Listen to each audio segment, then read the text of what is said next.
Vous faites beaucoup de sport et vous êtes tout le temps fatigué ou blessé? Alors à toutes celles et ceux qui s'entraînent en triathlon, en crossfit, en aerox, en ultra trail et j'en passe, cette vidéo elle est faite pour vous. Mais avant toute chose, un disclaimer qui est très important, en aucun cas le but de cette vidéo c'est de dénigrer l'activité physique en tant que telle. Bien entendu que l'activité physique et le mouvement au global, ce sont deux choses qui sont absolument fondamentales pour être en bonne santé au quotidien et de manière durable. Je veux dire, c'est complètement indiscutable.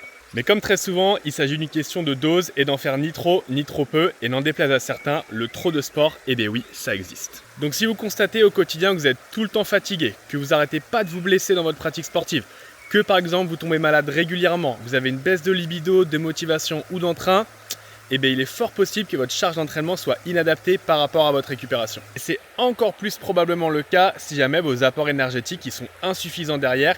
Et là, je vous renvoie à ce qu'on appelle le syndrome Redes qui touche aussi bien les hommes que les femmes.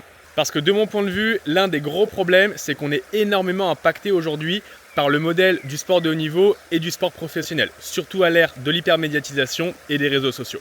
Et du coup, on en vient à considérer comme normal le fait de par exemple s'entraîner 15 à 20 heures semaine, de faire 3 ultra trails dans l'année, alors que pour l'immense majorité des sportifs, c'est forcément des choses qui sont intenables sur le temps long et qui vont engendrer des problèmes de santé.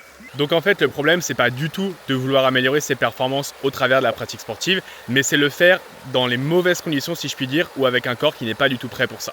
Donc finalement, ce qui est important, c'est d'avoir une stratégie, de miser davantage sur la qualité que sur la quantité, de faire preuve de constance, de régularité et de progressivité. Et si après, vous vous reposez bien, vous avez une alimentation suffisamment riche, normalement, ça devrait bien se passer.